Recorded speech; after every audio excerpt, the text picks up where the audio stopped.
Alright, still 23 February 12:30, which means mixing and pouring 5 bags of the leveling compound was about 30 minutes, because then I started cleaning up all my tools.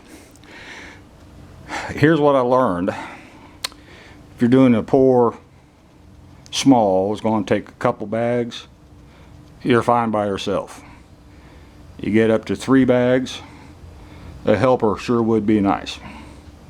4 bags or more gets you the spike shoe adder things, or a pair of golf shoes, the correct type squeegee for moving this stuff around when you're pouring, and at least 2 helpers, 1 to mix and 1 to haul.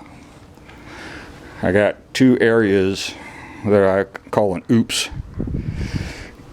Okay, the center section that's slightly lighter was the first area poured.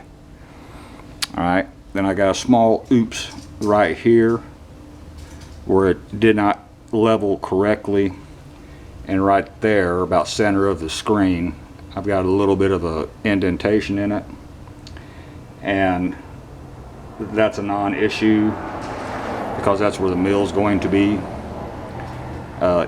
Even if it wasn't where the mill's going to be, since I'm not going to tile this floor, it's still a non-issue.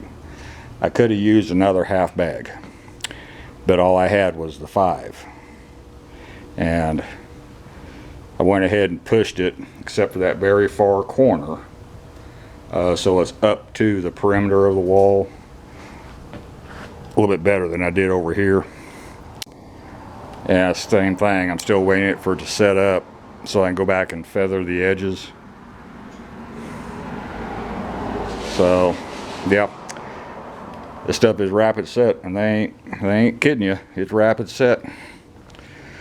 So, and of course the hotter it is, the faster it sets. Down here is about 74 degrees right now, 60% humidity or so. So like I said, 2 bags by yourself is fine.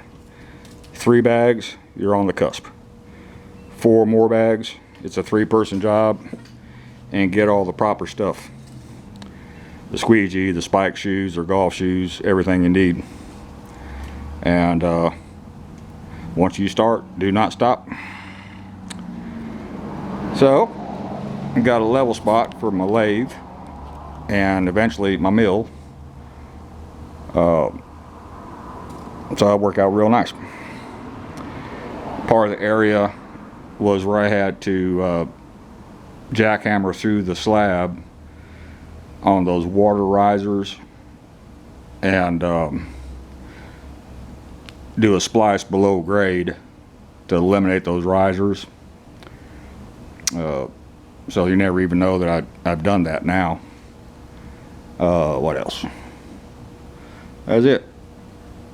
So I put this at a difficulty of about a 4. Surface prep is paramount. Don't scrimp. Do what you gotta do to get your surface completely clean. If you got oil contamination, use trisodium phosphate or TSP to degrease that area, because this stuff will not stick to oil contamination at all. Make sure you have no high points. And there's a bunch of videos on professionals doing this. Again, as long as you got plenty of help on a big pour, it's not that big a deal. But if you're by yourself, like me, coming up on 62 years old, recovering from open heart surgery 6 months ago, it's a pretty good job.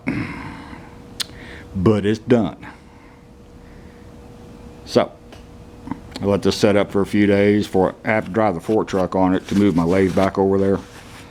So I'll let it set up. Could be until early next week. And there ain't no reason to get in a hurry.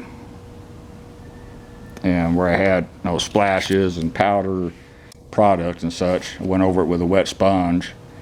Now I got a gray sheen on it. Is what it is. I'll eventually get that up just by brooming it and mopping it.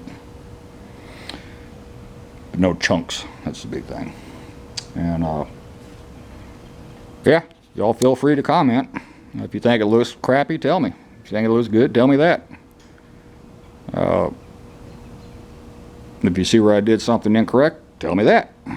But anyway, that's all for this one. I'm still waiting around to go get my other machine and bring it over here. So when I get it, I'll probably do one more today, showing you all my machine, let you know what it is. That's all. Thank you.